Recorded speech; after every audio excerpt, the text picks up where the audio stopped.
This edition of Paratopia is dedicated to Jacques Vallee. May she rest in peace.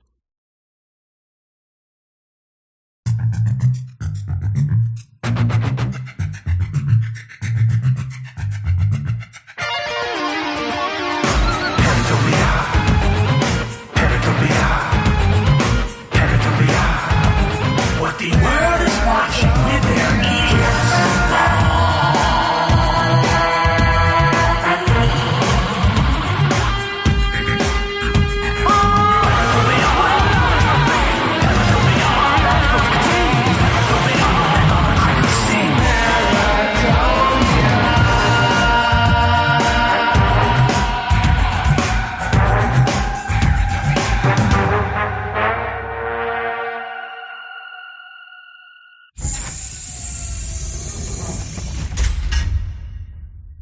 Paratopia, the time is upon us. Yes. If you don't know who Jacques Vallee is, you don't belong here. Go away. Shoot. Yeah, I mean, his resume is, it's like a scroll that unfurls down the hall to the king's throne. Yes. Like some cartoon. And of course, most famously, he was played by Truffaut in Close Encounters of the Third Kind. That character was based on him, the French scientist. And I mean, it's like kind of superfluous to do an introduction by way of resume, isn't it, on this show? Yes. Yeah. So why don't we not do that? Why don't we just say the man has written numerous books that transcend and include ufology? Let's put it that way. His work in general, I think, has changed the face of ufology for a great many people. I mean, me for one. And I think, what kind of impact has his work had on you, Jer, and the way you view this stuff? I would put him up there, in my top. Well, I mean, him and Strieber, I think, are probably the two most impactful on my way of thinking about this, even in terms of in my own life, but also in terms of dispelling, him more so than Strieber, dispelling some of the myths of ufology, and sort of calling out things that don't jive factually, like military, bases with aliens working in them and handshake deals and all that sort of stuff. Right. I mean, it's the simple things of just saying, as he did, well, if you're going to keep the secret, who's in charge of the garbage? Who takes out the trash? Who takes out the trash? I mean, little things like that. So on that level, I think he was, dare I say, revolutionary, or at least a soothsayer. But then also, of course, just in linking all of this stuff back to antiquity, back to fairy folklore, back to the days of so-called magical thinking. Right. And of course, his work, Wonders in the Sky, the latest book, is furthering that effort. And I was pleasantly surprised because I didn't realize this was, for all intents and purposes, a sequel to Passport to Magonia. So when I found that out, I was just pleased as punch. Yeah. I mean, I'm really amazed by him in the sense that, to come out with Magonia when he did, it was not fashionable, I guess. And to try to make the connections that he did and did, I think changed my way of looking at this overnight. And I think for a lot of other people, he's had that impact on changing the thought process from, the ETH still being a valid theory and all that, but saying, in essence, it doesn't fit. I mean, that's a bold move, and a true move, but a bold one for the time, and certainly that turned ufology on its ear. And you've got to have a lot of admiration for somebody who would care enough about this to work at it and to present something that would turn it on its ear. So I think that's why I'm so goddamn nervous. Don't be nervous. Yes. It's all going to be okay. That's right. It will be. You were asking, what his impact is to me, and I think in a way the overall impact is that he is an ambassador of information.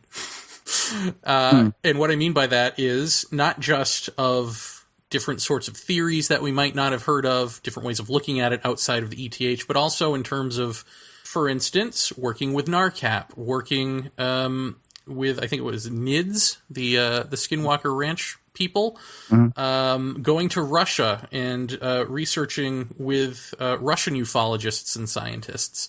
I mean, this man is an international traveler. Yes. Who gives great information to these folks and takes what he can from it, and it informs his theories. And I don't see anyone else doing that. If they are, I don't know about it. He's definitely a singular breed, I think, when it comes to that. At least in the scope of his work, I think that he's amazingly versatile to me. I mean, he studied everything from landing trace cases to abductions to sightings and across the board. And by the way, has applied the scientific, principles to it in the way of investigating these things. I mean, he's very, well, shall we say, somewhat harsh on, for instance, the use of hypnosis in abduction research. Something like that, of course, falls in line with this show. Well, you know what's weird about that in terms of this book, or just noticeable, I should say, other than outside of weird, is that when you have a book like this, which links up the enigma throughout the ages, it makes the function of hypnosis or any sort of memory retrieval superfluous. It's like that whole thing of hypnosis and retrieving missing time and all of that sort of presupposes that this is an alien abduction that happened since the 1940s. Right. And we've got to get at what these people are doing. But no, this thing's been with us for quite a while. And so in the grand scheme of things, I don't think that's important anymore. Yeah. I can see that. So Jacques did that for me with this book, Yeah. I mean, again, it's this book is a big departure for. I mean, you could look at it as an ancient UFOs type book, but it's really a hell of a lot more than that, because it goes into even tangent phenomena that seem. I mean, one case we're going to bring up involves apparitions, and there's a lot of apparition type events associated with UFOs in this book. And again, we've said on the show before that the ghost phenomena and the UFO crowd don't really mix, and it's unfortunate that they don't, because probably a lot could be gained by amalgamating data together and seeing what kind of fits, what doesn't. The man who has an abduction experience then starts to see or have poltergeist experience in his home. I mean, we heard that from Colin in regards to the policeman in the crop circle, seeing the very tall white beings running away. Then since that point had been having poltergeist activity, a haunting of sorts. And so that's also touched upon in this book quite often. So I think if anything, or if anyone can bring those two factions together, would be one of Jacques Vallee's books. And right. And that's going to be a big thing. Yeah. I mean, the one thing Jacques Vallee has never done is create outlier data of an unknown phenomena, which, as we've said time and again, is, I think, the bane of ufology, is that ufologists and abduction researchers create outlier data of the stuff that doesn't jive with their personal view of what's going on.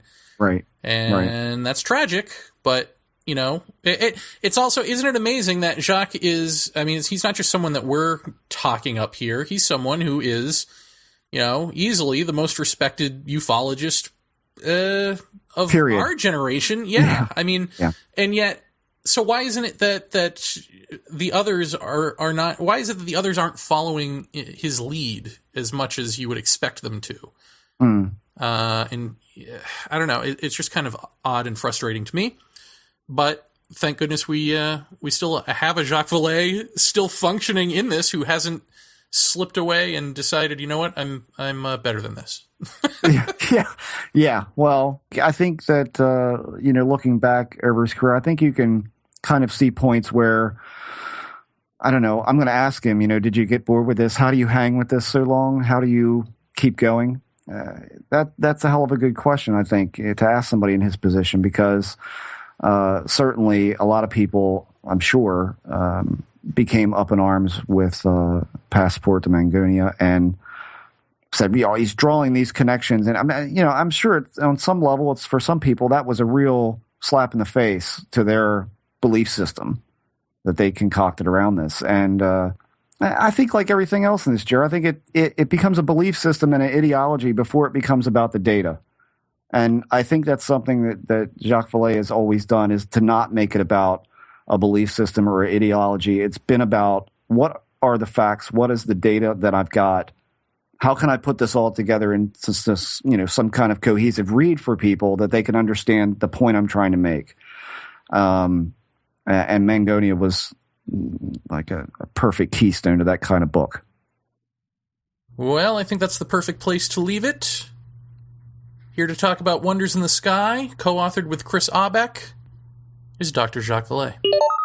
Well, Paratopia, wait no longer. Here is the dream guest you've all been waiting for, Dr. Jacques Vallee. Dr. Vallee, thank you very much for coming on the show. Hey, it's a pleasure. Now, before we get into the minutia of your book and your theories, and we start bouncing things off of you, tell us why you came back and did this book in the first place. Well, as you know, 40 years ago, I wrote a book called Passport to Magonia, which began to look at the ancient sightings and the parallels between ancient folklore and what we're witnessing now with the UFO phenomenon in the last 50 years or so. And at the time, I knew I was just scratching the surface. In fact, the book was not well received by folklore experts who thought, UFOs were just hallucinations and hoaxes and so on, and had nothing to do with anthropology or folklore studies. And it was not well received by ufologists who thought everybody knows that UFOs are spacecraft from another planet, and they have nothing to do with elves and leprechauns and Celtic myths and all of that. So it took a while for the book to be accepted or recognized. And as you know, when I began studying the UFO phenomenon, I thought they were spacecraft from another planet, because that's the most obvious hypothesis that comes to mind. But after a while, you have to ask, when did the phenomenon begin? I mean, if you're going to do the natural history of a new phenomenon, you need to know when it began. And all the UFO books point to Kenneth Arnold, June 1947, as the beginning of flying saucers. But we know that there were similar observations before, in the 20th century and in the 19th century. And of course, Charles Fort had pointed to a number of intriguing things long before. But they were not completely documented, and nobody had really looked at that. It seemed the phenomenon had really reappeared, in 47. And in Passport to Magonia, I think I was able to show that the phenomenon was much older than that. Well, yeah, it's interesting because I think generally people think of, if they go beyond the 40s, they think of the airships of the 1800s, and then there's sort of this drought until you go back to maybe people's take on the Bible or ancient Egypt or Sumeria or something like that. And I think that this book really pieces together all of the intervening thousands of years. So well, and the credit goes to my co-author, who should really be the prime author, Chris Aubeck. Chris is an Englishman who lives in Madrid. He is a philologist. He's a student of language and history, very much a scholar, very precise in his studies. And he contacted me and said it was time to revisit the subject matter of Passport to Magonia, and that he had assembled a team of researchers around the world through the internet. I mean, it's really the internet that has made this book possible. And that he was assembling the largest collection of pre-Arnold sightings ever assembled. And his first idea was to put everything on the web, because he's very much, of the web generation. And as you know from my previous work in computer science with ARPANET and the internet, I would be the last person to discourage this, putting information on the web. But I convinced him that a book was important as a milestone, as something that people could refer to at a point in time. And so we merged our databases together. I have never re-edited Passport to Magonia, but I had continued to accumulate cases and information from people. And so we merged our databases, and then we started digging. And that took 6 years. Nobody got paid. I mean, it's an example of, very, very frugal research. Right. And again, what's happened in the last 40 years is, of course, that a lot of museums and newspapers have put their collections online, and you can now search this, which I couldn't do at the time of Passport to Magonia. So the result is this book, Wonders in the Sky. Mm-hmm. And have you found that your working on this book in particular has changed the way you think about any of this stuff, or reconfirmed for you what you were thinking about this phenomena? Well, I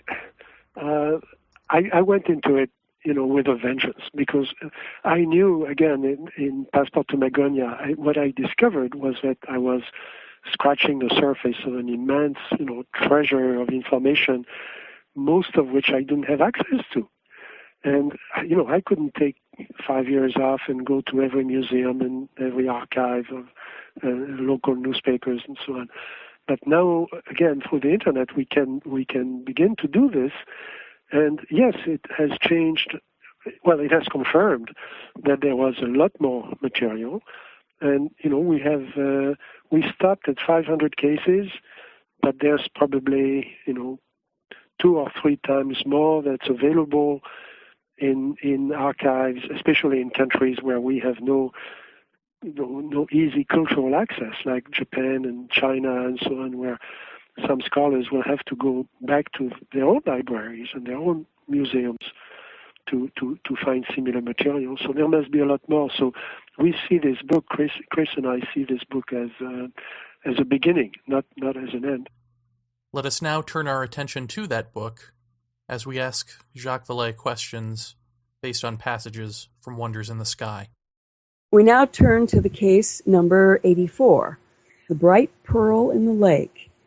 It takes place around year 1059 in Fangliang, China. Shang Gua, a Chinese scholar of the Song dynasty, recorded an interesting sighting in chapter 369 of his Stories on the Bank of a Stream of Dreams. And the rest of this is in quotes. In the middle of the reign of Emperor Ji Yu at Yangzhou in the Jiangsu province, an enormous pearl was seen, especially in gloomy weather. At first it appeared in the marsh of the Xiangcheng district, passed by the lake of Baishi, and disappeared finally in the Xinke Lake. The inhabitants of that region and travelers saw it frequently over a period of 10 years. I have a friend who lives on the edge of the lake. One evening he looked through the window and saw the luminous pearl near his house. He half opened his door, and the light entered, illuminating the room with its brightness. The pearl was round, with a gold-colored ring around it. Suddenly it enlarged considerably and became bigger than a table. In its center, the luminary was white and silvery, and the intensity was such that it could not be looked at straight on. End of quote. The light it emitted even reached trees that were some 5 kilometers away, and as a result, these cast their shadow on the ground. The faraway sky was all alight. Finally, the round, luminous object began to move at a breathtaking speed and landed on the water between the waves like a rising sun. As the pearl often made its appearance in the town of Feiliang in Yangzhou, the inhabitants, who had seen it frequently, built a wayside pavilion and named it the Pearl Pavilion. Inquisitive people often came from afar by boat, waiting for a chance to see the unpredictable pearl. in this case, we have an object they're referring to as a pearl, which comes out of the water, goes into houses, grows in size.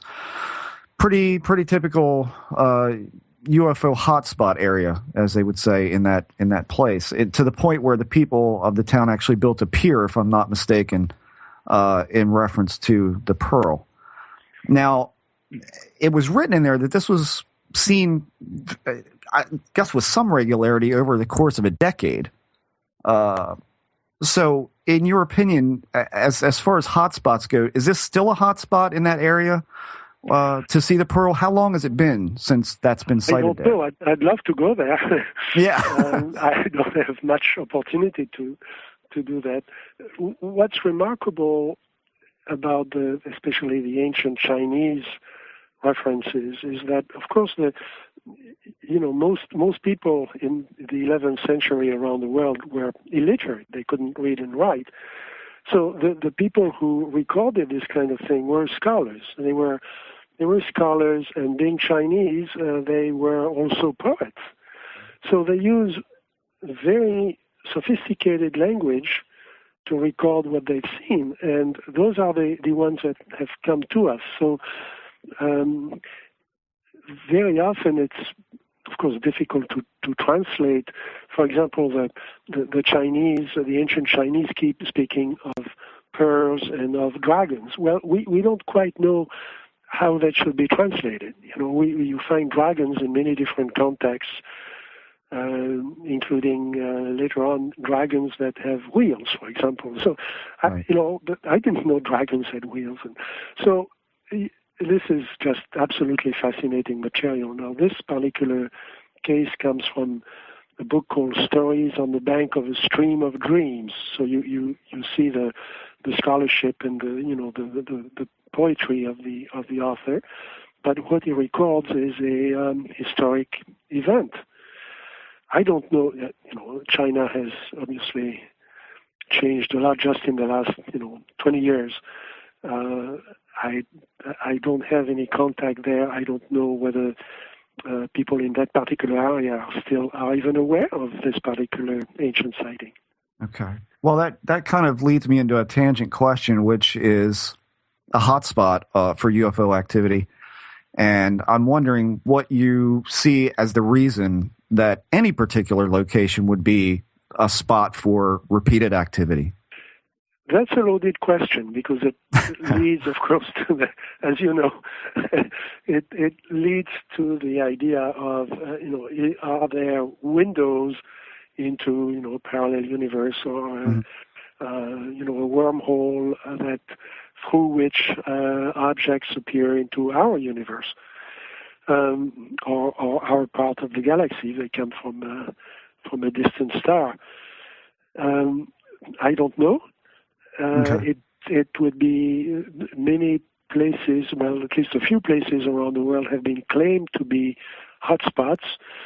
But when you look at it, I think a skeptic would legitimately say, look, this may be that you have a lot of reports from that particular area because there are active researchers in that area doing work. I know in California, I can point to hotspots around the places where I know there are active researchers who have gathered information from their neighbors. Now the question is always, if I put a big map of California on my wall and I throw a dart at it, and I go to that particular place and I set up shop, for 3 months, interviewing everybody within a 20-mile radius of where my dart has landed, am I going to create a hot spot? And I don't know the answer to that. I'm skeptical, for example, of hotspots around military bases or missile sites, simply because those are areas that are heavily guarded and where there are people out at night watching the sky. Although I believe you said on Coast to Coast that you were trying to recreate a Skinwalker Ranch type scenario. Is that correct? I have done that during the 90s. moved to, my wife and I, we bought a place in Mendocino County, which in an area of redwoods where the sky was actually magnificent. There was no lights close to us. And I built a small observatory there, and I wanted to see if I did a number of, you could call entropy experiments. If you created a discontinuity in terms of information, I'm an information scientist. I'm not really a physicist. But I wanted to see whether creating an information discontinuity would sort of attract the phenomenon or would enhance observations of the phenomenon. And it wasn't conclusive. There were cases, there were sightings close to where we were. We had a 200-acre ranch, and we spent a lot of time there. And again, I had an observatory there with recording equipment and so on. I couldn't say that it was successful. We had a few incidents of lights we couldn't explain on the ranch. And we had cases in the vicinity, but it certainly was not a hotspot. Did you have any specifics about the layout of the land? In paranormal world, we always hear about running water or high power, lines or limestone, that sort of thing. Did you sort of build these things up around to try to attract? No, there was, but it was. Mendocino County is really a paradise. It's extremely beautiful. We were in the middle of old growth redwood that we had a lot of trouble preserving from the neighbors who wanted to cut them. But we preserved it. There were 2 creeks running through the property, and it was just the ideal place for the phenomenon to be attracted to. But it really didn't work as a hotspot. Okay. We enjoyed living there, by the way. So it wasn't a complete loss. But that particular experiment, I would say, didn't work. We now turn to case number 164, vehicle interference, light beings free up a chariot. A man named Colongus, who was driving a cart across a fork in a shallow river, tried in vain to free it when it became stuck. Having prayed fervently, he saw a being in a blinding light coming from the east, accompanied by 12 other figures. He took them to be the Virgin Mary and the Apostles. They stepped on 13 stones local people used to cross the river and disappeared in the west. As they vanished, Colongus found that his cart was free from the mud. An investigation by the Bishop of Rhodes led to the founding of the Chapel of the 13 Stones on July 1st, 1510. When I read this, I started thinking about the nature of miracles and how we're always looking at miracles to try to say, look, this is real. The miraculous has happened. Therefore, God is real, or whatever you want to put on that. But I got to thinking, are we maybe looking at miracles the wrong way? When you look at something like this, isn't the real story that there's no cause and effect, and so that perhaps laws of physics would be more miraculous than breaking them? Well, we have to be careful when we talk about the laws of physics, because we don't know all the laws of physics. We know a few laws of physics, but they are not really laws. I mean, they are the best interpretation of what we've observed so far that we can think of. But they are subject to review. I mean, that's what science does. I think what's remarkable in these cases, not so much that it's a miracle, it's that it's impossible. Jeff Kripal, Dr. Kripal of Rice University, has published an interesting book recently called Authors of the Impossible, where he talks about parapsychology and UFOs. It's a University of Chicago publication. And he goes into that. I mean, what can we do as scientists or as academic researchers when we're faced with the impossible? Calling it a miracle, of course, is is a cop-out because, it stops the discussion. It stops the research. It's a little bit like, the Air Force calling something unidentified when they have absolutely no explanation for what was reported to them. Right. It's a joke.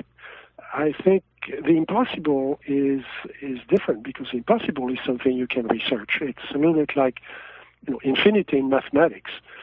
You cannot do it with ordinary mathematics, but you can build mathematics of infinity, and you can also, I think, build a physics of the impossible. Now, what's interesting in this particular case is that, of course, in modern UFO studies, we have a number of cases where a car was stopped on the road, and then the people wonder why their car won't start, and then a UFO is seen, arriving close to the ar. So people have done all kinds of hypotheses and tests and experiments to see how you can stop a car with, electromagnetic beams and so on. The military has done all kinds of studies of that, inspired by UFO cases, by the way. I mean, let's not kid ourselves.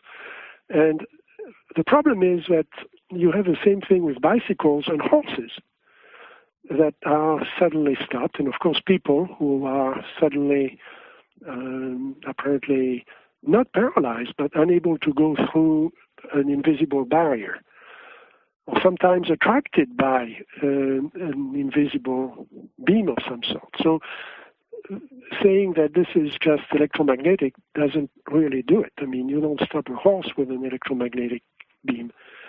So I was fascinated with this particular case because here you have a chariot in the 16th century being frozen and then being freed up by beings of light that come over the river where this poor peasant is stuck. And that's why I called it, vehicle interference. It's not really interference. It's just impossible. Well, what does it mean to you as a scientist when you're confronted by the impossible? Presumably you're trying to discover or make sense of reality. And so when you come across something that just cancels that out, is that frustrating or is that wonderful or what? I can't speak for... I work a lot in my work now with medical researchers, and of course they are confronted with the impossible all the time. And very often the impossible is, they say, medicine is not a science, it's an art, and it's an art because you deal with human, organisms that sometimes do things that are different from what the research has shown before. In physics, of course, the physicists have a big problem with things that are impossible. But remember, as an information scientist, I have a lot more freedom. So what I tend to look at is what are the channels of the information, under what conditions does it present itself? Is there a pattern? Are there more cases like it? Is there more? If you have one thing that's impossible, it's very difficult to do anything about it. But if you can find 10, 20, or, in this case, 500 impossible things, then you can begin to, and that's what we did in this book. You can begin to look for patterns.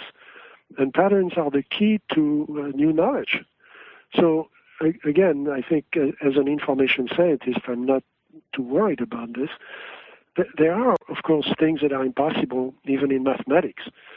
And what you do in mathematics is you don't try to resolve the impossibility at its own level. You go up a level, and you try to build a construct that embraces both the possible and the impossible together. And that's how you go up in levels of abstraction, and then you can say something about it.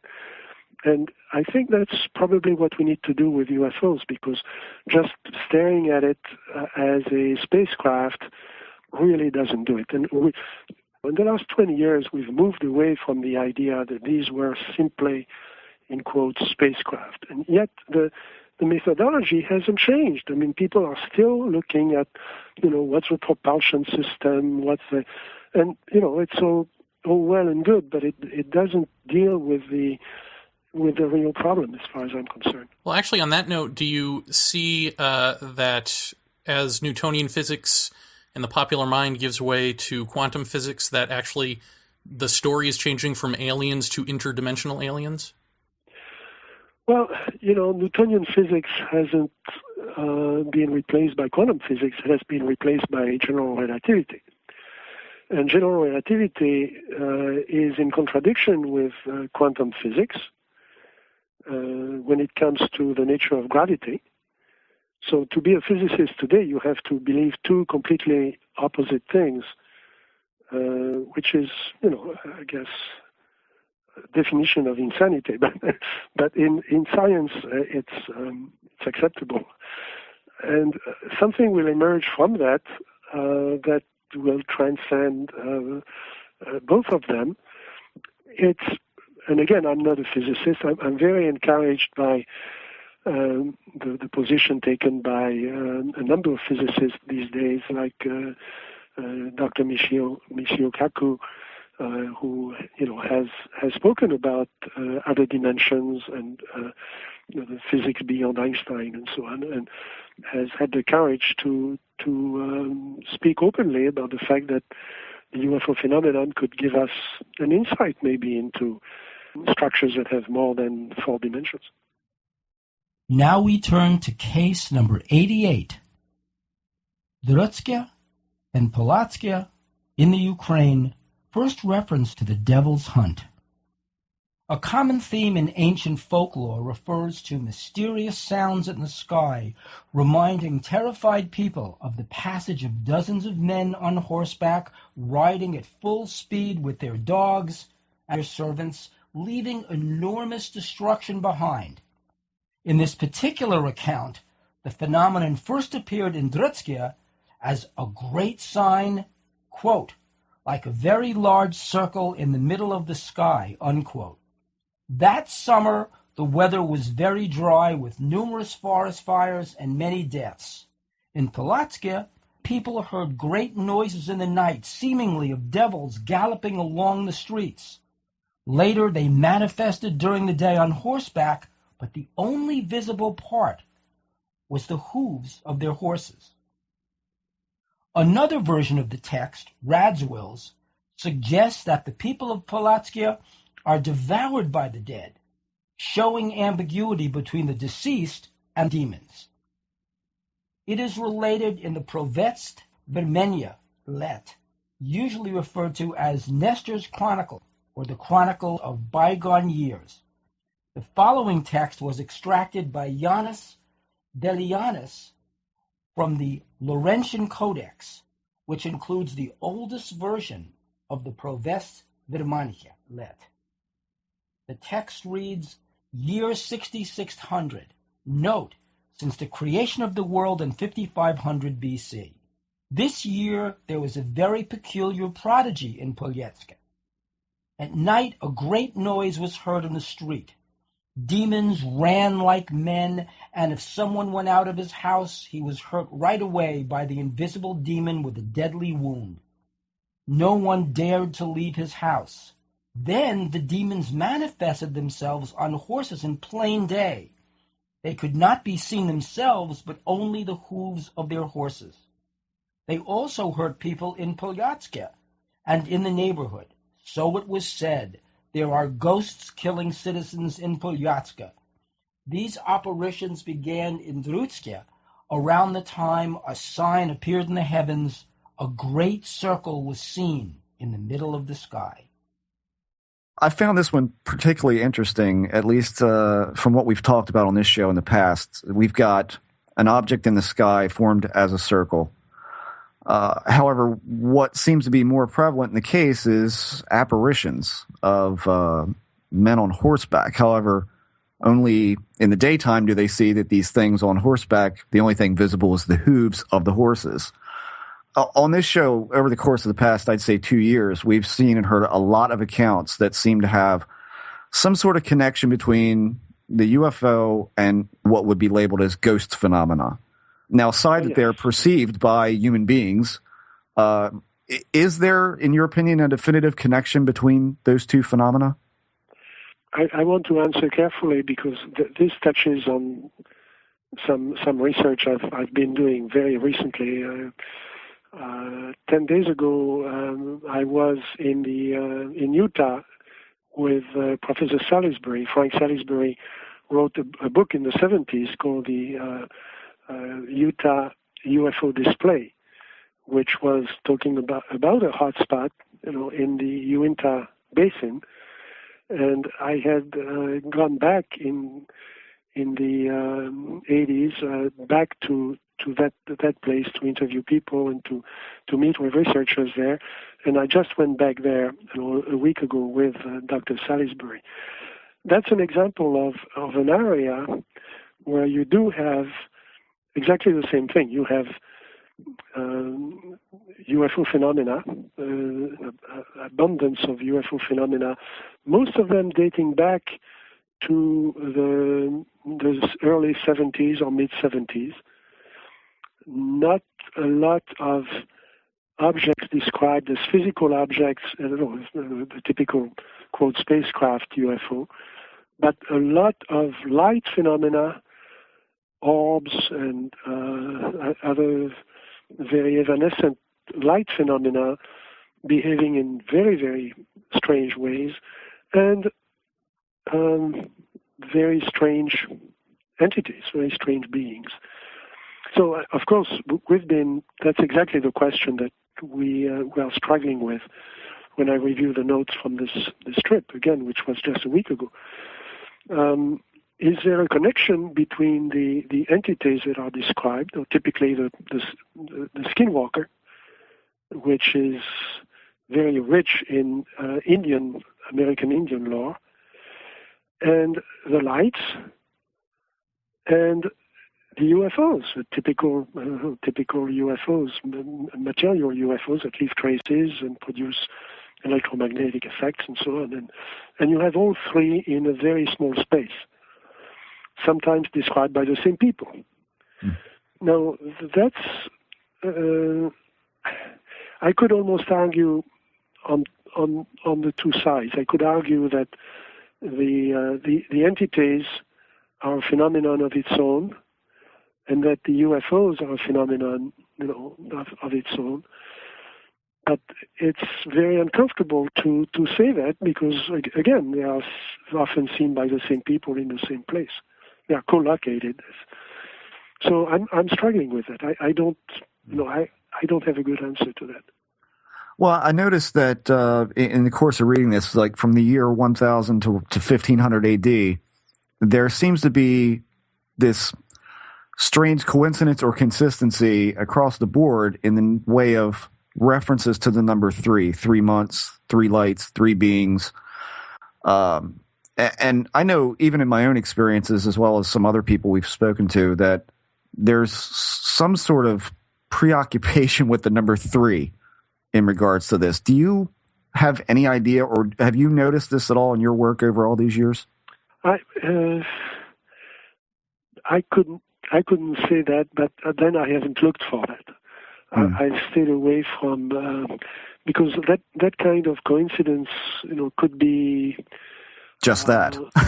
Could just be a coincidence, or when you start observing a pattern like that, then you see it everywhere. And I haven't done the kind of study you need to do to establish whether that's really a part of the phenomenon, a characteristic of a pattern or not. But it does, it does show up frequently. We now turn to case number 115 from September 12th, 1271 in Japan. Saved from execution by a flying sphere. At midnight, one of Japan's greatest saints, Nichiren Shonin, 1222 to 1282, was being escorted to the beach to be executed. Just before the fatal moment, a brilliant sphere as large as the moon flew over, illuminating the landscape. The authorities were so frightened by the apparition that they changed their minds about putting Shonin to death. Instead, they exiled him to Sado Island, though this did not prevent his teachings from spreading. A branch of his teachings, the Soka Gakkai, has millions of adherents throughout the world today. This doesn't seem to be, within the course of the book, the only time that some sort of spiritual teacher or figure is spared or saved by this phenomenon's interaction. But on the same token, or I guess on the flip of the coin from that, we now turn to case number 125. About 1347, Florence, Italy, low-flying cigar-shaped object at the time of the Black Plague. Writer Gianfranco degli Esposti mentions that reports relating to the period of the famous Black Plague between 1347 and 1350 speak of strange cigar-shaped objects slowly crossing the sky, sometimes at low altitude, dispersing in their passage a disturbing mist. He attributes the Black Plague to these objects because immediately after the appearance of these shocking events, the epidemic exploded in that area. In Florence, a huge mass of vapors appeared in the sky, coming from the north. It spread throughout the land. In the east, in that same year, many animals fell from the sky. Their decomposing animal carcasses were said to make the air fetid and to cause the spread of the infamous illness that was fatal in India, Asia, and Britain. In Florence alone, it killed 60,000 people. So we have kind of like both one indicating like some sort of guiding or steering of spiritual belief or control, and the other one being population control, for lack of a better way to put it. The question is for you, do you think this is truly what we're seeing here, or is this simply the perception of the witnesses attributing meaning to the phenomenon that they can't understand? I think it is the latter. At least that's my own belief. I think the idea of the Black Plague, I mean, we have to cite that in connection with that case, but it's just one speculation by one person. Mm-hmm. The idea that there is mist associated with observations of aerial phenomena is frequent observation, and it's the idea that it had anything to do with the illness is just somebody's speculation. But the fact that events like that come to us are recorded, they have survived because they were associated with a great person or a great teacher or an emperor, or we don't know how many other cases happened in the countryside and they happened to some farmer who was illiterate. Nobody wrote it down, and maybe it has survived in some folklore tale somewhere, but the information has been lost. So again, we have to look at this, and we've been very careful. I mean, we're not unaware of the fact that historical conditions play a huge role in what survives and what doesn't survive. So we were careful to divide the book into sections, usually 1 century at a time, and every section is preceded and followed by a description of what was happening at the time, culturally, scientifically, in terms of communications, the invention of paper, the invention of the printing press, the invention of the telegraph in later years, and to place it in that context, because we know that people will attack the book saying, well, it's vague folklore. Certainly the many ufologists attacked Passport to Magonia by saying it's just vague, undocumented folklore that I've dredged up, to support that. And this is not undocumented folklore. I mean, every case that we could track down, to the original source is completely referenced. And in the Roman Empire, the consuls made a law, made a rule that they had to have a report every year, an official report on anything unusual seen in the sky, which was obviously for astrological reasons, because anything unusual in the sky was believed to announce historical events. And in those records, we find, of course, many comets and meteors and so on, which the astronomers love because it enables you to extend your statistics back in time and, confirm the period of comets and so on. But it leaves some cases that are unexplained, and that's, of course, where we found many of the cases in the book. I mean, it's a little bit as if, President Obama called the Air Force and said, I want a quarterly report on every UFO of the United States on my desk. And so those are official sources. Again, many other things were recorded by the church in their archives, not always as miracles, sometimes as strange things that they investigated as being potentially evil. So there were sometimes lengthy investigations done. The case of the chariot that was stopped in the middle of the creek there was investigated by the local bishop and the local authorities, and they actually built a chapel there, which is still there. So it shows that these things have come down through history for good reasons. Well, I'm curious. In the 17th century, it seemed that science was pretty keen to examine aerial phenomena, and even when reported, they were put into scientific journals and such of the day. At what point did it become taboo or such a subject of ridicule that science would no longer acknowledge it? I mean, and how responsible do you think that religious institutions were for that? I don't think it was religious institutions, because by then science had its own strength and structure in society and power. Actually, the scientists of the 17th and 18th century put our scientists to shame. And that's one of the fascinating things in this book. We cross many cultures and many eras of history, and you can see the early development of science when scientists were actually open-minded. Wow, what a concept! Right.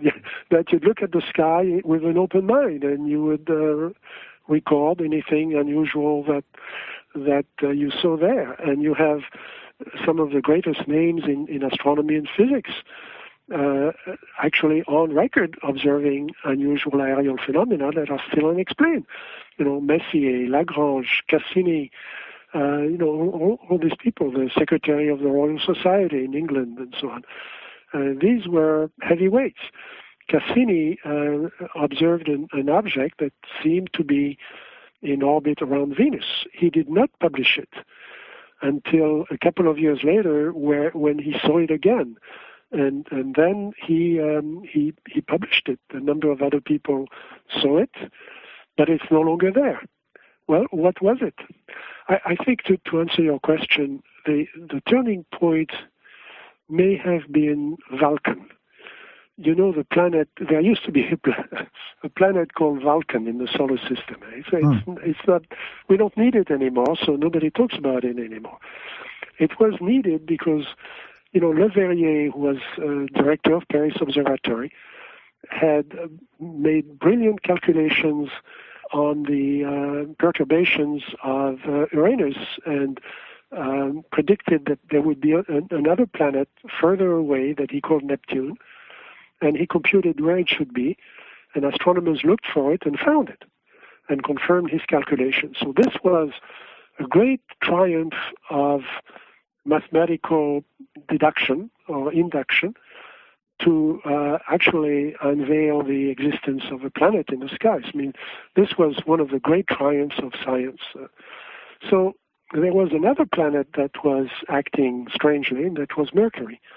Mercury had perturbations of its orbit that were unexplained. And of course, by then, astronomers had exquisite instruments that could, track differences of a few seconds of arc.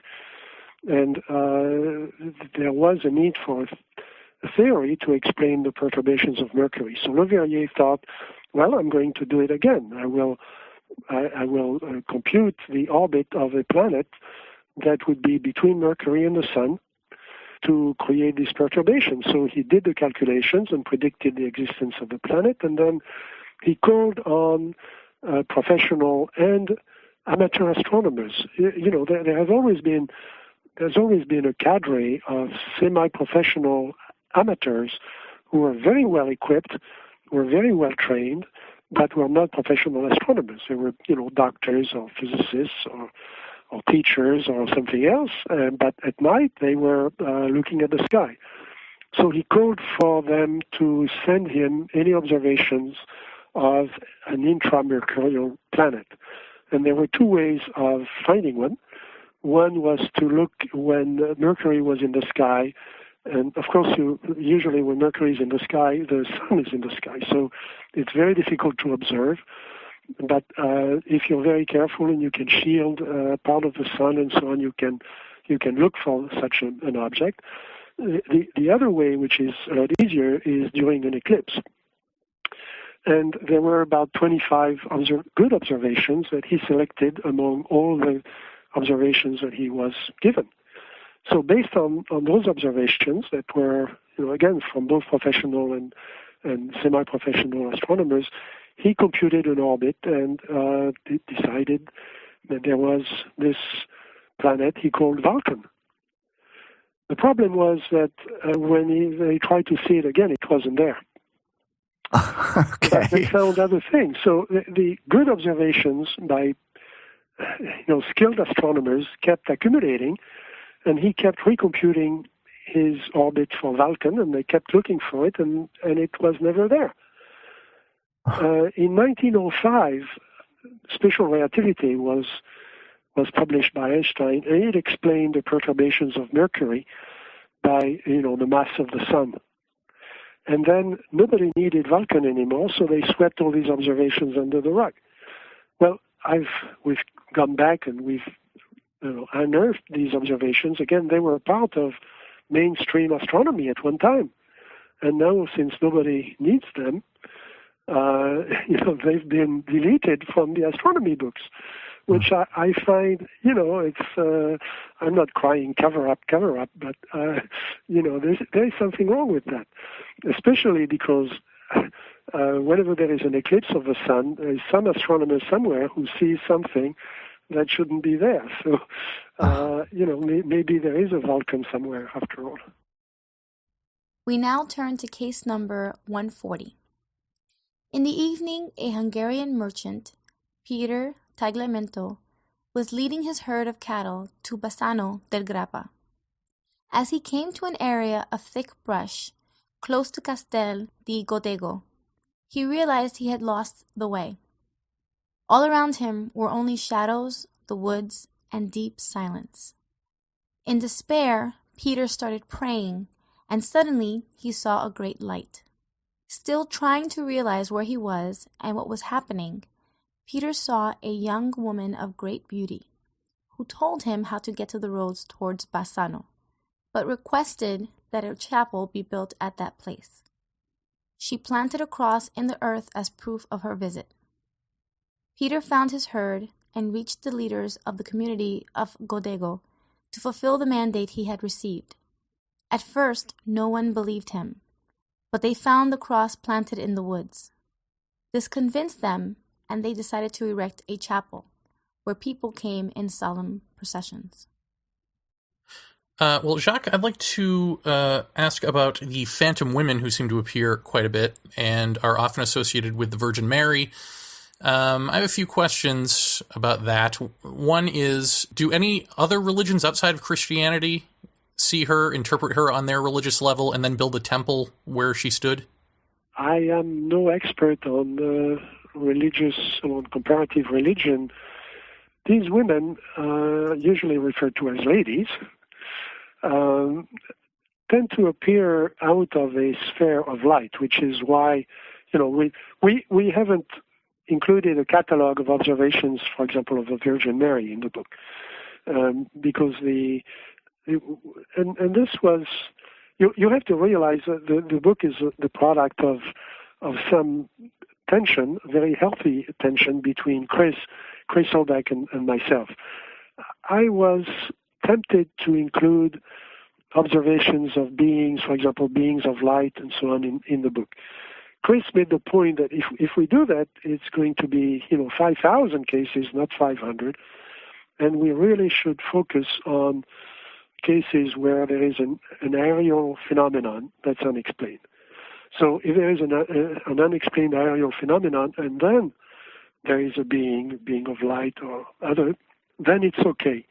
So we had some serious fights about this because there were some cases I would have loved to include that we ended up not including. But the few cases where there was a being interpreted as a lady, I think in many cases it is seen through the religious filter of the time.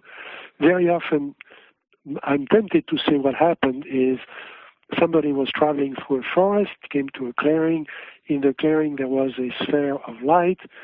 The sphere of light sort of opened up, or a being of light was seen inside.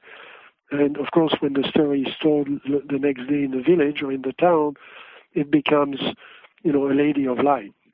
And I think it's an easy.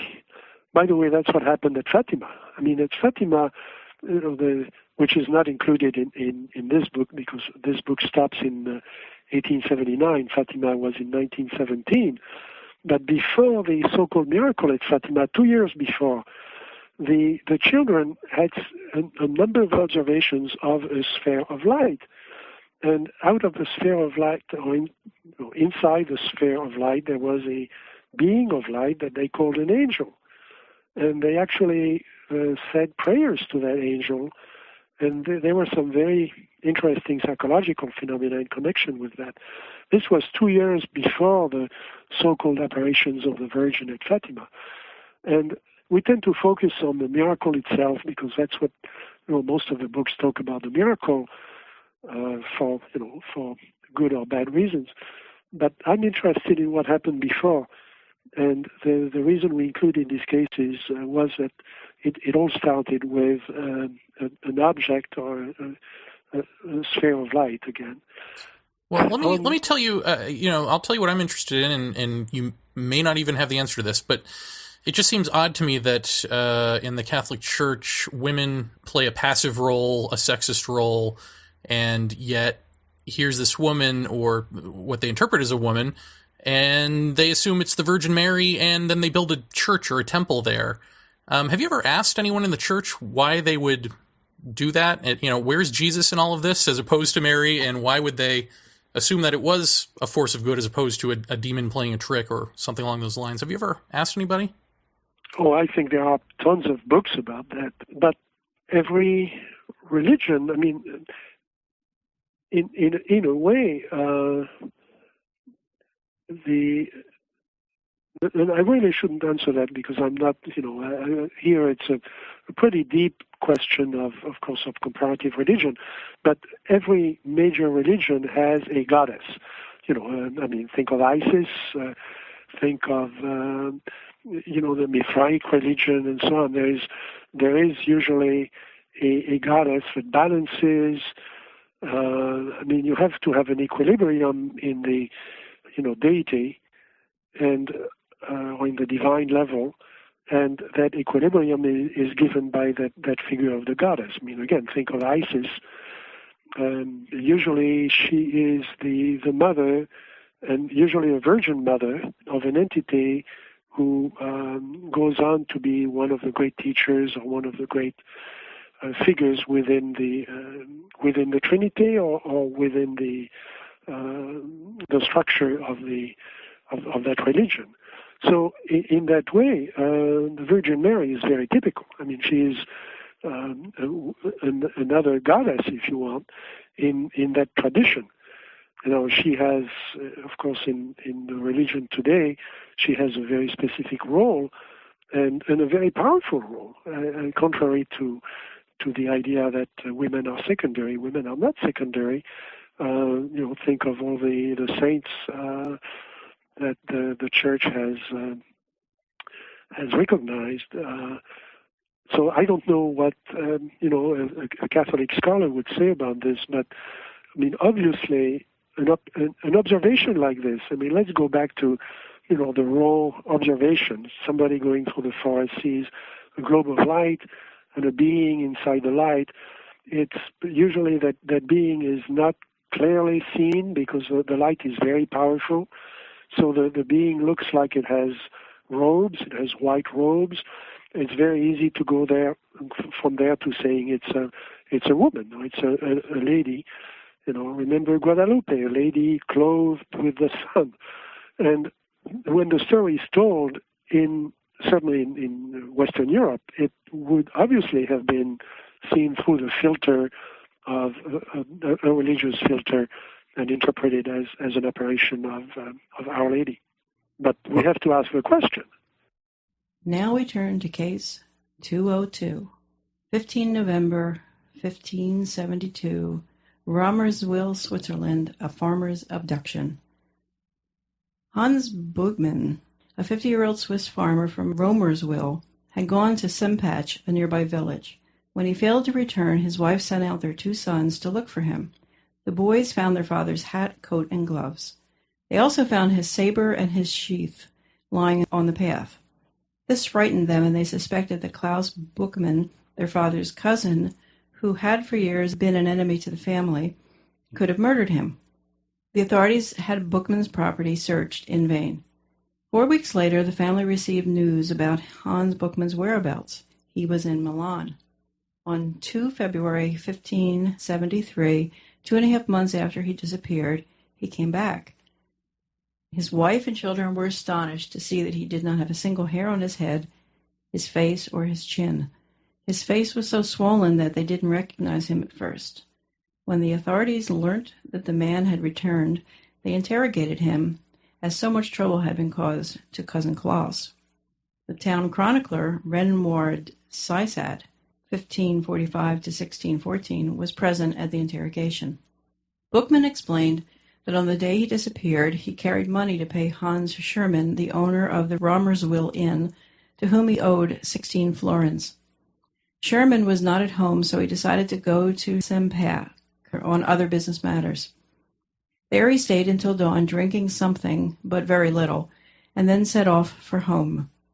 As he was passing through the forest, he suddenly heard a strange noise. At first he thought it was the buzz of a swarm of bees, but then he realized it sounded more like music. He felt afraid and was no longer sure where he was nor what was happening. He unsheathed his sword and swiped at the air around him, losing his hat, gloves, and coat in the process. Before losing consciousness, he could feel that he was being lifted up into the air. He was taken to another country. He was disoriented and confused, with no idea where he was. He felt pain and swellings in his face and around his head. 2 weeks after his abduction, he found himself in Milan with no idea how he got there. He was weak because he had not eaten or drunk anything in days, but he was determined to find his way home. Hans Buchmann neither knew the city nor spoke the language, and had no way of communicating his situation to anyone until he came across a guard of German origin who took pity on him. So, Jacques, when we're talking about Hans Buchmann, is there any historical record of what happened to Hans after his entire ordeal was through? I don't know of that. Our source is a man called Sysat who knew Buchmann personally, and I don't read German, so somebody would have to go back to the book he wrote, where he mentions other cases of abduction. I mean, this is an abduction. Yes. And in the current UFO literature, abductions are not supposed to have happened before maybe 100 years, and the abduction researchers are pretty sure this is a new phenomenon and so on. Well, as you can tell, in our book there are lots of abductions, and this is one of them. They were very often attributed to fairies, or again to the fairy faith, or elves and or demons in the Middle Ages, or in this case in the 16th century. I don't know. It's an interesting question. Somebody would have to go back to this book, which we cite here completely, to see whether Sysat talks about the later years of Buchmann. Well, I know there's another case in there. I'm sorry I don't have that in front of me, where a woman saw 6 green-dressed men surround her. She went into a fit and then was literally unconscious for a matter of time, and then came out of that and was a healer essentially for the rest of her life. When we're talking about a case like that seemed to be very steeped in some sort of altered state of consciousness for her. She remarked, "Can't you see them going out the window?" And of course, she had people around her who didn't see anything. And that kind of leads me into more or less one of my personal questions for you. I've always wanted to ask you about.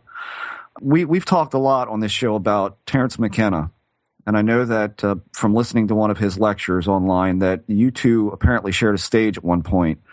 Yes, in Switzerland, at a show where there were artists and scientists and researchers together in Freiburg.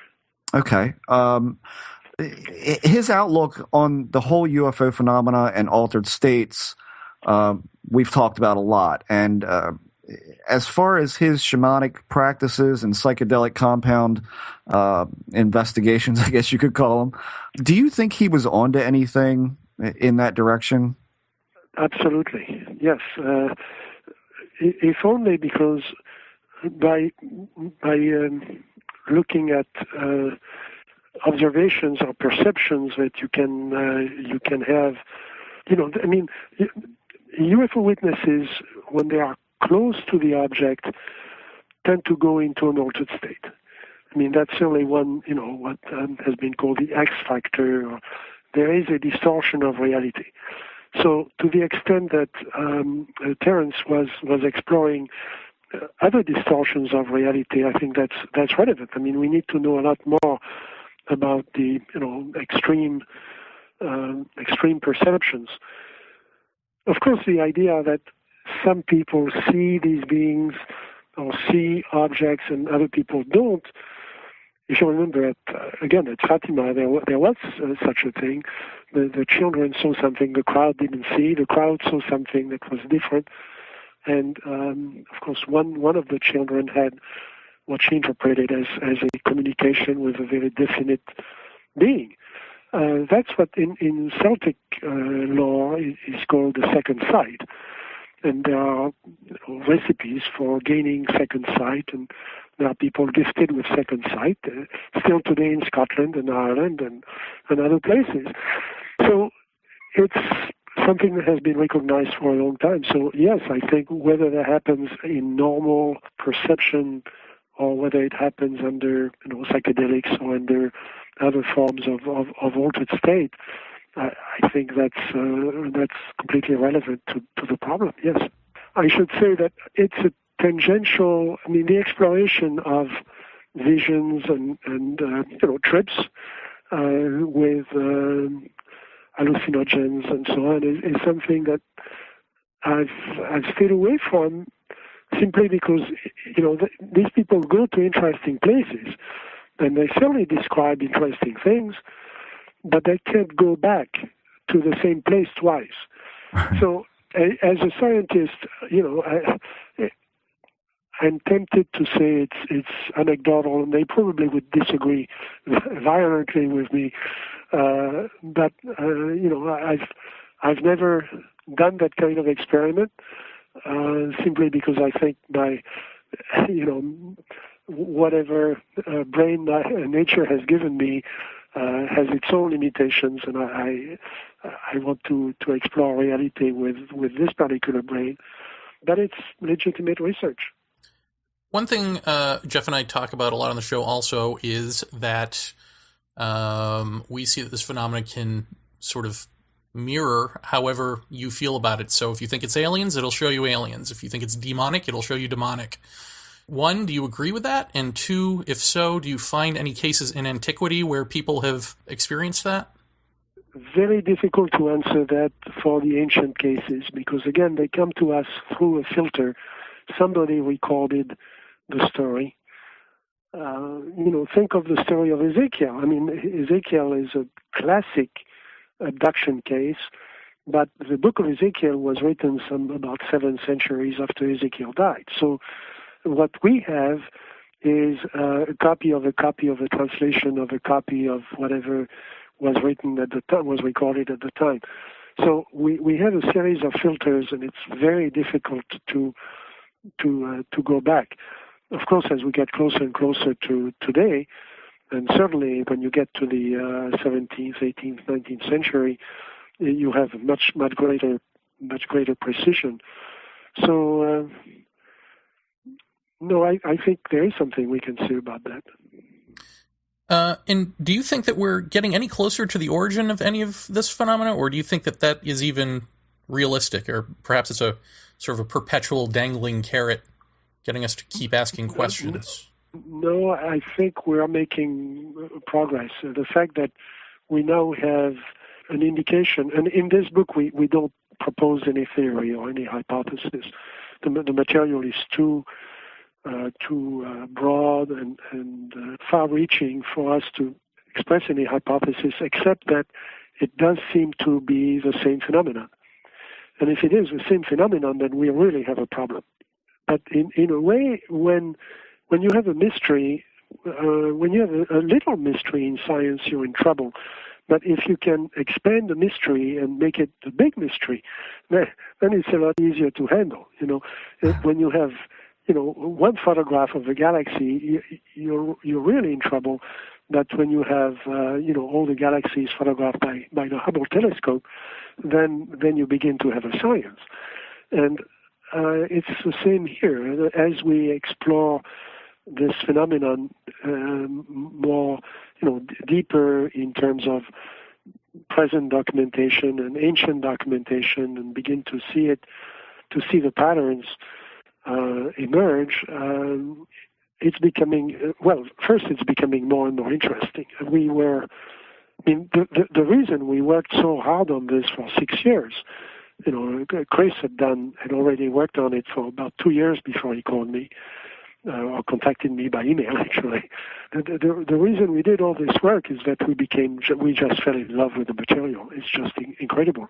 In terms of the history of culture, not in terms of just UFOs, and in terms of the history of science, and in terms of anthropology. I mean, the foreword by Professor Hafford makes that clear. I mean, Professor Hafford had written, The Terror That Comes in the Night, which was a classic in anthropology, and he fell in love with this material too when he read the book.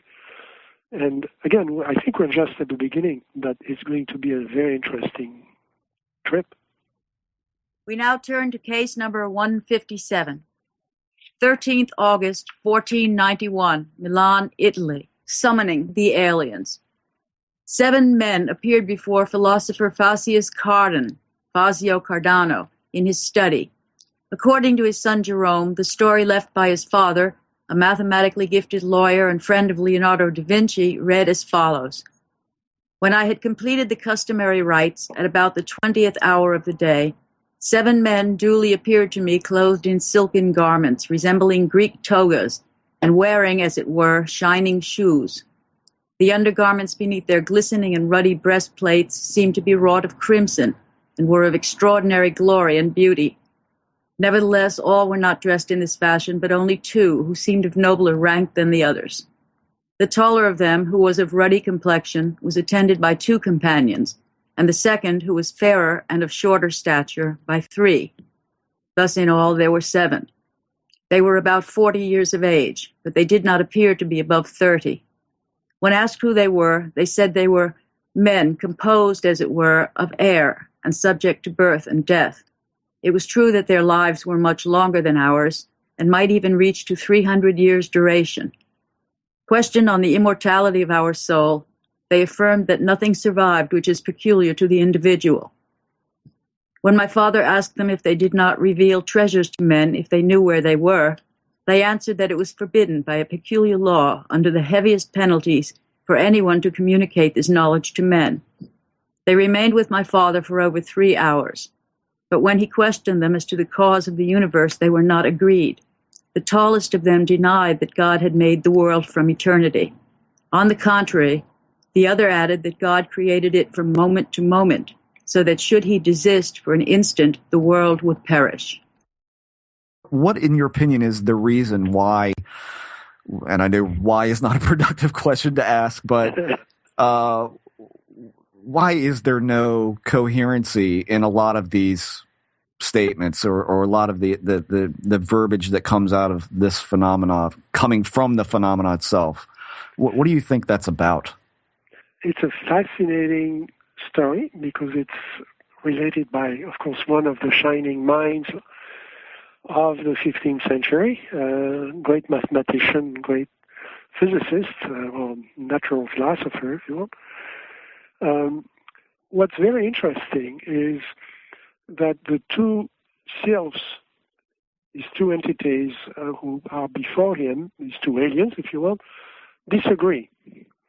One says that the universe was created by God of all eternity, and that's it. The other one says, no, it's being created at every microsecond, essentially, from moment to moment. And I didn't expand on that. You could certainly write an entire book about this. Of course, one view is the classic physics view, and the other view is quantum mechanics. And here, these two aliens in the, talking to this mathematician in the 15th century, are essentially stating the two systems of the world as we have them today in physics. And that's quite remarkable. I took that narrative to a number of people, especially people at Stanford, when I was working at Stanford University. And they told me, that idea of the universe being created from moment to moment, which is essentially quantum mechanics, is a well-known philosophy, Arab philosophy, which actually dates to the 10th and 11th century, called occasionalism. Occasionalism says that what you see around you, if you look at your telephone or you look at a book, it's not the same book you had an hour ago. It's another occasion of the same book. And this is fascinating in terms of information science because it means what we see is produced by software. There is a software program up there somewhere, and that's very Platonic also. I mean, it relates to the world of ideas from which this universe, this material universe, is being created. Now, I'm not smart enough to study occasionalism.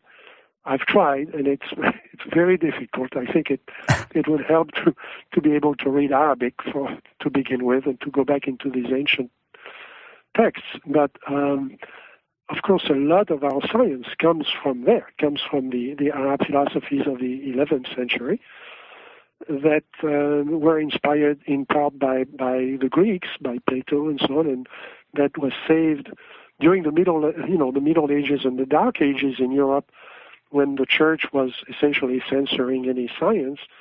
The Arabs had very, very advanced science, which is why so many things in our science start by al, algebra, Aldebaran, alchemy, and Altair, the names of the stars and so on. All that is actually Arabic names. And occasionalism says that there are no miracles. Because if you hold a book in your hand and it vanishes, all it means is that the software up there decided to delete the occasion of that particular book. So you can have things that appear and disappear, and it's perfectly normal. I mean, in that kind of physics of the universe, that kind of theory of the universe, you must expect miracles and coincidences because it's driven by higher level software. And that's what that self was saying. That's a lot of words for that. Yeah. Yeah. That takes you pretty far. And try that on an academic researcher someday, and you'll see this is not just your average UFO sighting. Right. Well, I mean, that then kind of leads me into what Terence McKenna used to say about, what he recalled as the elf nest or the DMT tykes, and the way that psychedelics had ran throughout history is that he said things that seemed to coincide again with me and the alien experiences that you read about, is that for Terence, these things made suggestions. It suggested the calculus. It suggested different modes of science, and that. So, is this the same thing? We're seeing suggestion or injection of some kind of unique knowledge that we would not have otherwise gotten to, or injection beforehand that we're getting there, but they're pushing us along.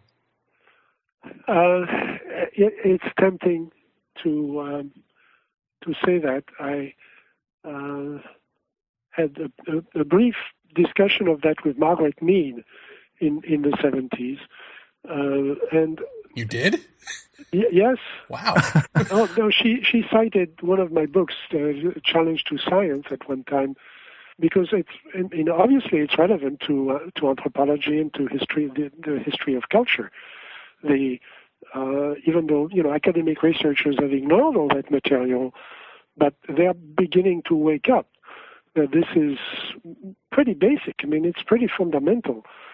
And the question is humanity capable of inventing all these things we've invented, starting with agriculture and mining and chemistry and all that, or did we need entities from above to come and teach us all that? And the position I took was that we were constantly, disparaging our own abilities and the abilities of our ancestors, who, by the way, were not stupid to create all that. Of course, it took them a long time to create agriculture and husbandry and all that, and mining. But, they had pretty much the same brain that we have. I mean, we use it maybe better today because we have better tools. But, those tools were invented initially by these primitive people. So her point was that we don't need aliens to explain the rise of civilization. And I agree with that.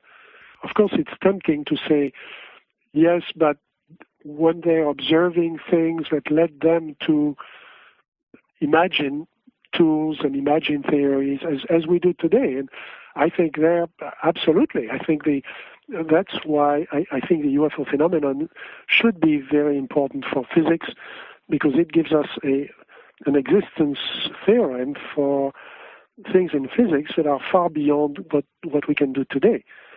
And NASA and DARPA have just initiated a program last week on the next 100 years of exploring the stars, and it's based on advanced propulsion. Well, if UFOs are real, they are telling us you don't need propulsion. I mean, you certainly don't need chemical propulsion or nuclear propulsion. There are other ways of doing it. And before we invest for 100 years in things that go forward with rockets or nuclear power, maybe we should think seriously about other ways of doing it. Here's sort of an abstract question that I'll end on, and then I think Jeff has one more. We often talk about this in terms of evolution, and here's my question. How can it be about evolution when the quality of minds applying themselves to ufology are mainly stagnant or stupid? I mean, is it possible that you call this wonders in the sky, is it possible we're evolving prematurely out of our sense of wonder? What do you make of that? What do you make of, you've got this giant question of what is this thing interacting with us, and the people who are most applying their minds to it, of course, present company excluded, obviously, are morons.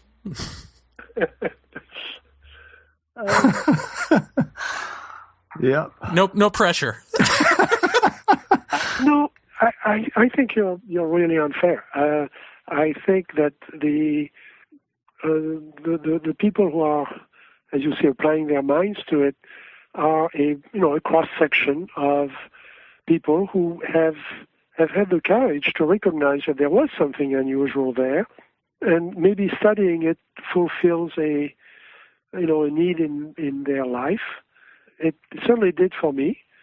It fulfills a need for fulfilling my curiosity about the universe. I'm constantly astounded by what the universe does, and that's why I became an astronomer. Oh, sure. I'm talking mostly about disclosure people and that sort of thing, the people who have sort of co-opted ufology for what seem to be almost religious reasons, exopolitics, that sort of thing. Well, but it always happens. It happens to scientists.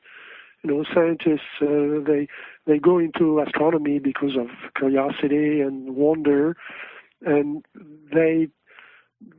once they learn a few mathematical principles and so on, and they become high priests, and it's almost a science. Science becomes a sort of religion with its own dogmas, and they get stuck with it. So it happens to the best people, not just to morons. And they certainly act like morons when they talk about UFOs, because they've never taken the trouble to really look at the material. By the way, the case of the abductee becoming a healer is 245, yes. April 1646. So it's the case of Anne Jeffries, and she claimed to be abducted by 6 small people, as you said. Her story is remarkable because she did become a healer. Mm-hmm. And you could say, well, some people have healing abilities, and she just happened to attribute it to maybe a vision she had. But there are a number of cases like that. Certainly in the modern remote viewing studies that were done at SRI and other places, many of the subjects attributed what they described as their psychic abilities to having seen a UFO, having had an experience like that of Anne Jeffries. So here it's another bridge, this time between UFOs and parapsychology. And that's, again, one of the very pregnant areas, I think, that we should be studying more. Yeah. Well, my last one for you is again a personal thing. Maybe you can help me out with this. You've been into this field for a very long time, and I don't think that I'm speaking out of turn to say that you've changed this field greatly more than once. How is it that you are able to stay in a field that can be incredibly volatile, stubborn? I don't want to say, well, I'll say stupid in certain senses. It sems backward. It's a circus. It has become a circus. How do you keep going? How do you do it? First, I've never put my ego into this. And I've had a lot of help from, I have a very strong family. I care a lot for, my children and my friends. I've never relied on this for income. I mean, books don't really pay you anything. They are mostly a labor of love. Certainly this one is. And I'm driven by curiosity, and I have been trained. I'm in a business. I used to be a scientist, but I'm not a scientist anymore. I know how science is done. I rely on scientists for advice and validation of what I do. But I deal with high technology, and in a way, this is my job. I mean, I'm in Silicon Valley, and in Silicon Valley, you don't stand still. You have to constantly look at the frontier, and this is a frontier. And the people, my colleagues, sometimes are amused by what I do, but they know I'm not crazy. If they thought I was crazy, they wouldn't entrust me with the kind of thing that I'm interested with in my work, in my normal work. So I also have I think, a pretty good sense of humor. I think the phenomenon, my interaction with the phenomenon, if you will, is at the level of humor. It's constantly presenting us with things when we think we got it right, when we think, the extraterrestrial theory is a pretty good theory. There's got to be life out there everywhere. And we were saying that, Hynek and I and a few other people, in the 60s. Hynek used to teach his students that there must be planets around stars like there are kittens around cats. Mm-hmm. And of course, at the time, many astronomers didn't believe that. Well, now we're beginning to have a proof of that. We keep discovering planets, including planets that look like the Earth, by the dozen, and pretty soon by the hundreds.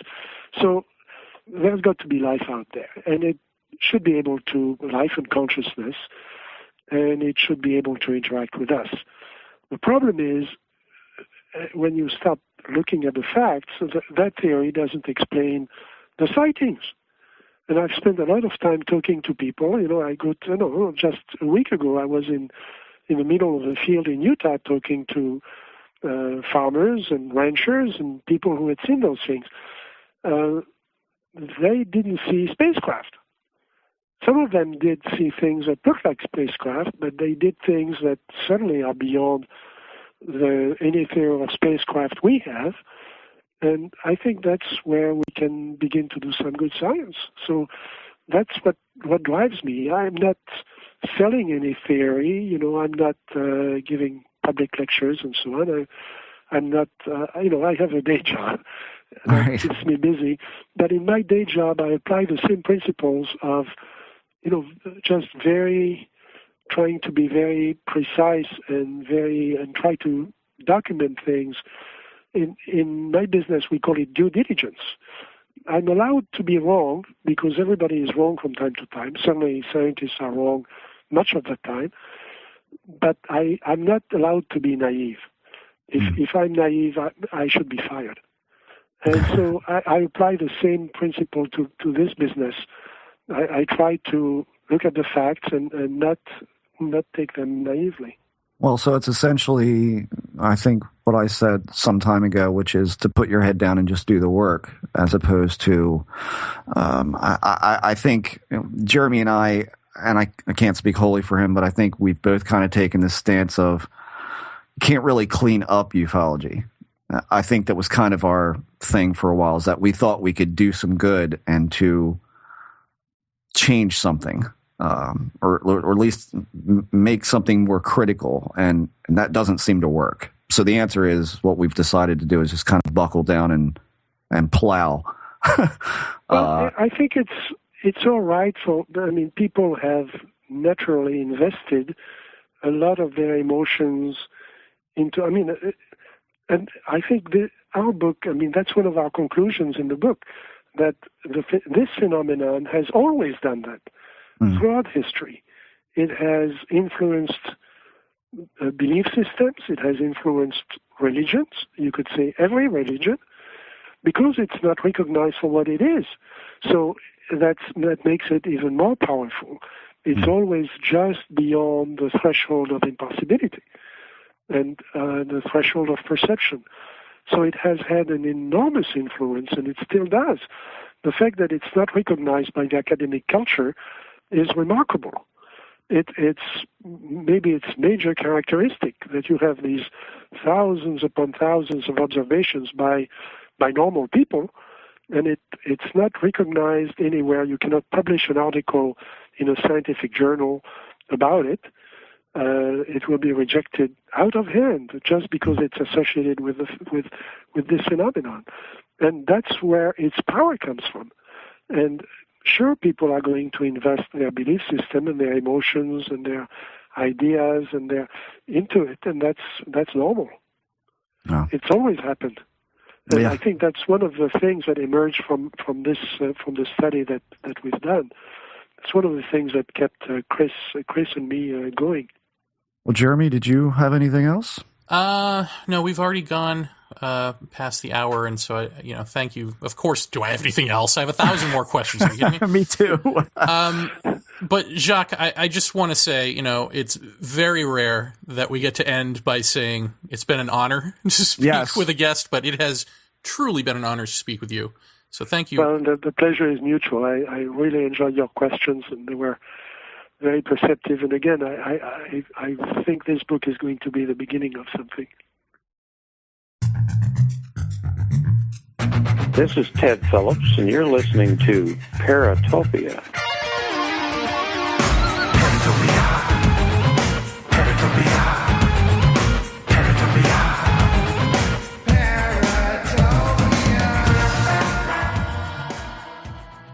Well, the Jeff. Well, the Jer. How was that? I think I've found my new mantra.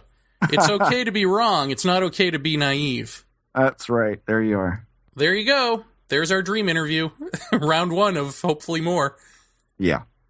Yeah, that was pretty spectacular. And we only had an hour, and there were a lot more questions, both from the book and from us, but I think we're going to try and get Jacques back on again in the future. So, they can wait. The questions can wait. And but we got through quite a bit, which was good. Yeah, and I hope you enjoyed the format of this. I hope that worked for everybody. I tried to make it a little special. So what did you learn there, Jeff? It's a tough nut to crack. How's that? I thought what was really interesting is that he finds Terrence to be onto something. And it wasn't that I thought he wouldn't. I don't know. Again, what I remember from just say UFO magazine back in the day when Terrence had a cover story in that was a lot of people saying, yeah, but they're on drugs and blah blah blah, and I guess I don't know. I guess we've come far enough into looking at that entire culture and that entire psychedelic atmosphere as something deeper and more. And certainly scientifically interesting as far as altered perceptions, and altered perceptions play a huge part into this. I mean, I think when you're talking about the Hans Buchmann case in 1572 in Switzerland, he's riding, on a wagon or horse-drawn, whatever, and he hears a buzzing, and then that buzzing, then it gets equated to being like music. And that's well associated in the psychedelic experiments. But you and I both have noticed that buzzing, periodic buzzing, and then barely perceptible music, like distant music, like music in the next room. When we're using binaural beats, you hear that. And so the altered state of consciousness thing, I think, is, at least for me, that's one of the biggest things to come across. And I'm really glad that he said, yeah, I think he was on to something, because it all kind of fits together very nicely. Mm-hmm.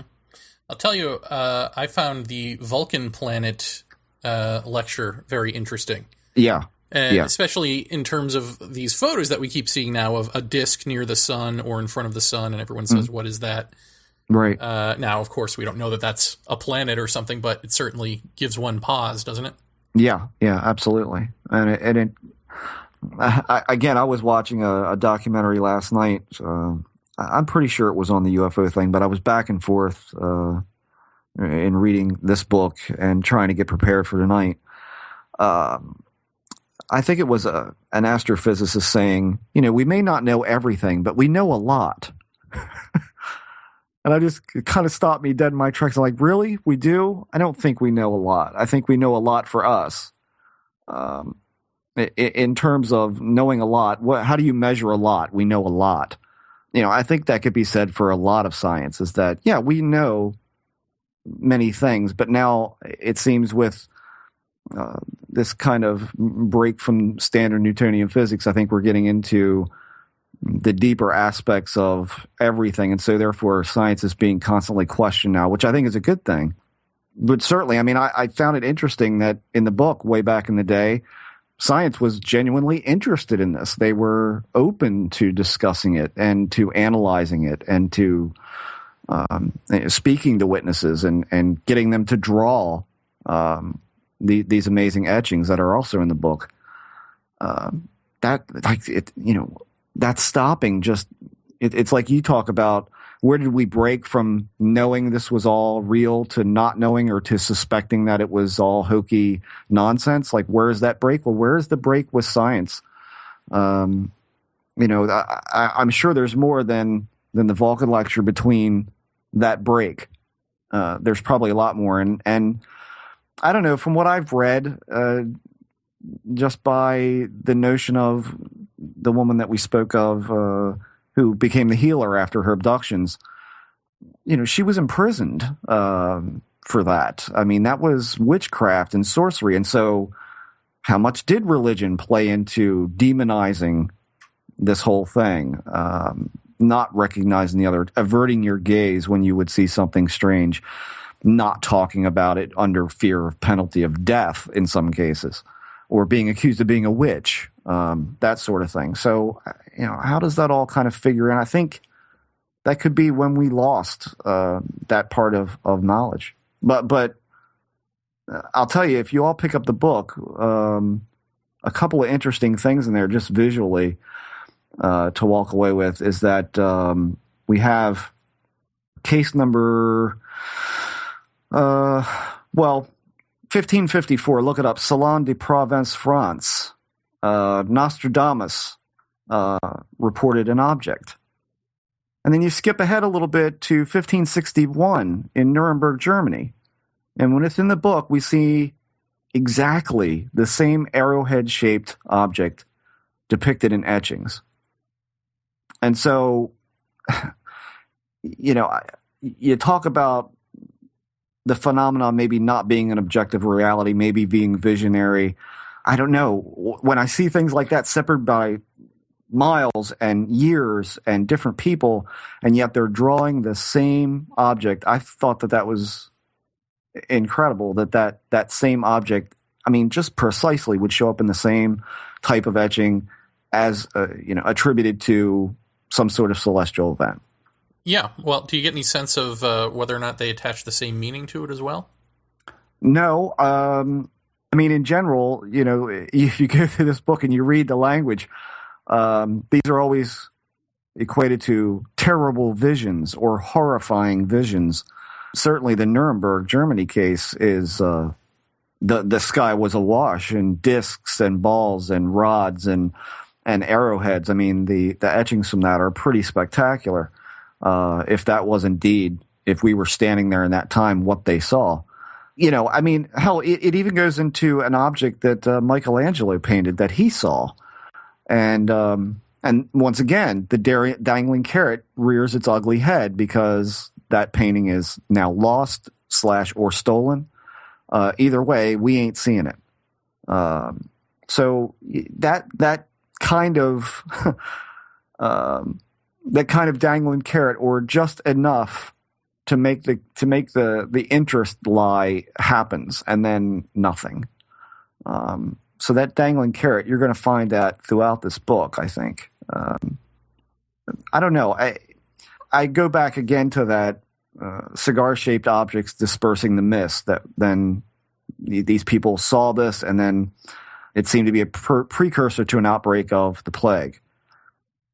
And I look at that and I go, is it almost like a Mothman type of thing, where Mothman was seen near the bridge before the bridge collapsed? And is it some kind of psychic precursor that people saw, and then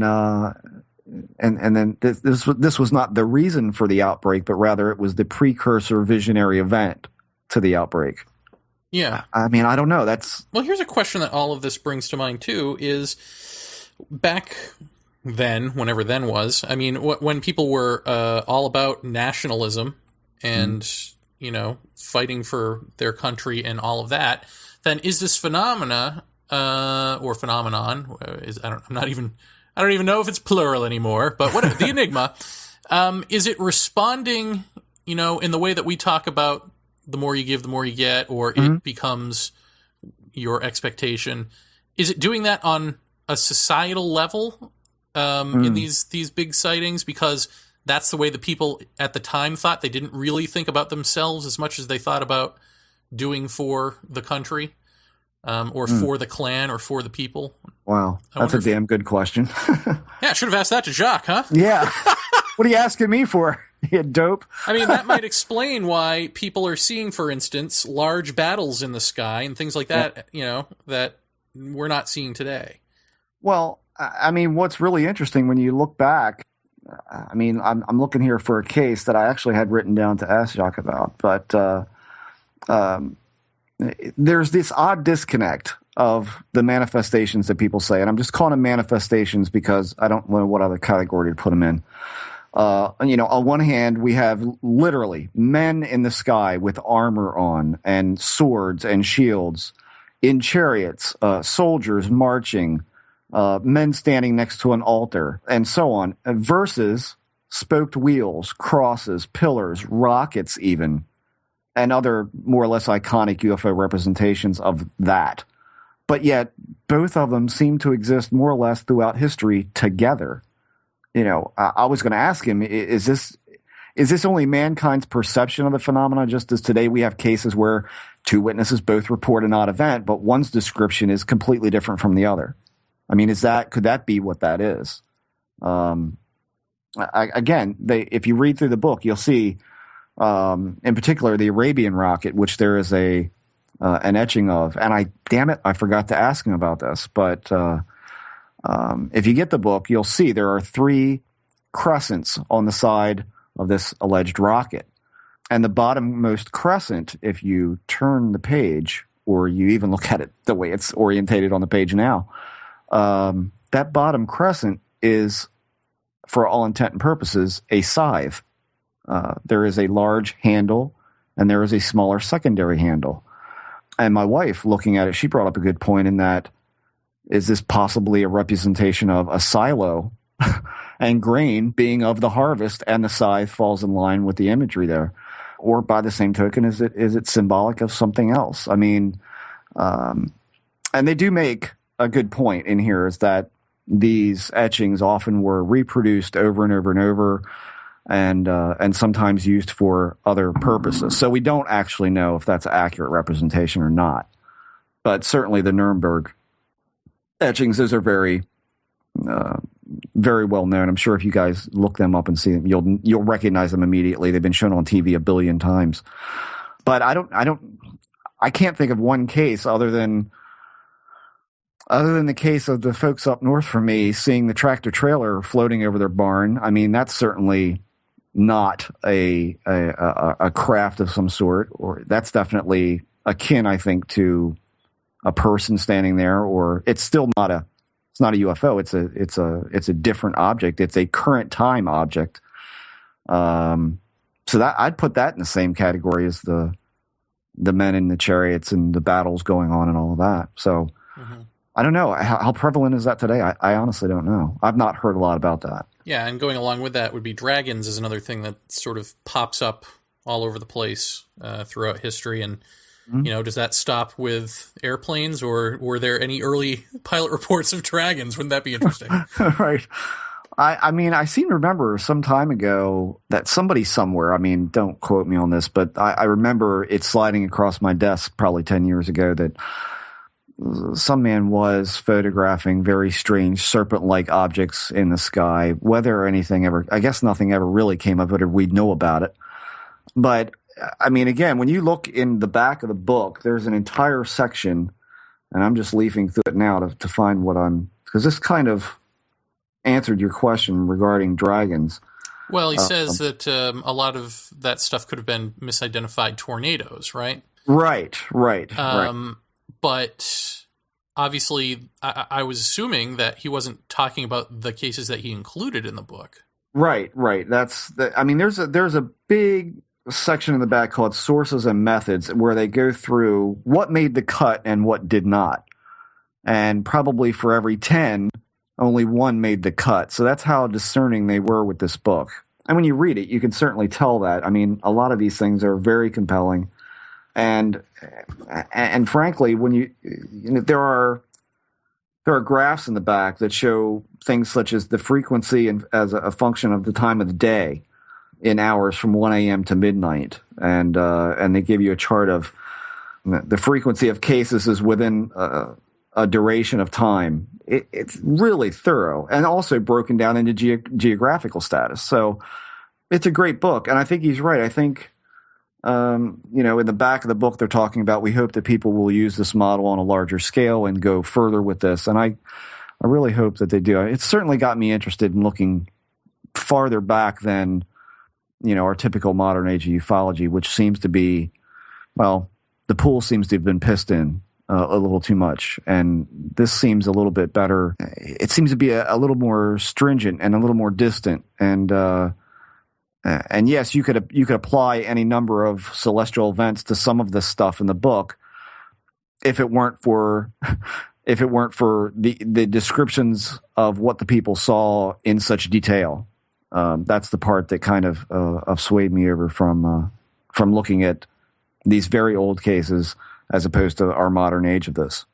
Well, also, I think it's impressive, not just the caliber of person in society who's spotting some of these things and reporting them, but, when you realize the politics of the times, as he explains, where, it's somebody's duty to record everything that happens in the sky because any little thing out of the ordinary could be taken as a sign.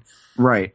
So, recording these things and being precise and accurate was an important function, of the political system even.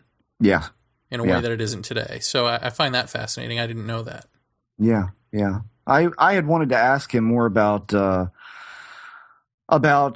George Hansen's work. Was he familiar with it, and how did he figure? Well, you said why isn't a good question, and he chuckled and agreed. So yeah, probably recognize that one. Yeah, I mean, I would like to have known, did he find accounts of completely anti-structural events? I mean, certainly there are battles and wars, and certainly those are awash in that sort of out of routine, of course, and stress and all of that. That's certainly in there, and certainly, being executed on a beach, that's certainly a stressful time. But was there any marginal figures that came up time and time again of reporting events that may have coincided or complemented other cases that were a little bit more solid, if you want to use that word? I'd be real curious about that. Well, Jeff, I'm going to go lay down and take in what just happened, because this was, like I said, this is my final dream interview of people that I've not interviewed before. Yeah. And it happened. Were you nervous? You know what? I was a little nervous, and you and I was. Yeah, I mean, you and I actually did something that I think maybe have done once before, if that, which is write down our questions beforehand and actually coordinate this. I mean, usually everything is off the top of our heads, and this time we planned it out because we didn't want to appear like the very morons that I spoke about earlier. So, yeah, I mean, and I think what was, I want to thank everybody who did the readings of the little synopsis of the book. Yes. Which I think was invaluable for kind of separating our dialogue with Dr. Vallee with the actual account, and so many thanks to them for really making this a wonderful sounding show. So I think that really kind of set a mark for us to kind of keep striving for. Yeah. But I was exceptionally nervous. I mean, I've been reading this book feverishly for the past 3 days or so, and just getting prepped for this, and it's worth it, guys. Go out and get it. Wonders in the Sky, Jacques Vallee and Chris Albeck, in stores everywhere. Until next week, where our guest will be my other dream interview of all time, of course, Whitley Strieber, my favorite author on the planet. Whitley Strieber returns. Next week, we will see you then. Bye-bye. Once again, Jeff and I would love to thank the Paratopia players, as we call them, who are voices in ufology who came out to say, welcome back, Jacques, in appreciation. In order of appearance, they are Carol Rainey, Emma Woods, Bill Burns, Tim Banal, Deb Cobble, Liz Mahon, Nancy Burns, and Rosebud Pettit. We thank you all for participating in this. It really means a lot to us. And once again, thanks, Jacques Vallee. author of Wonders in the Sky.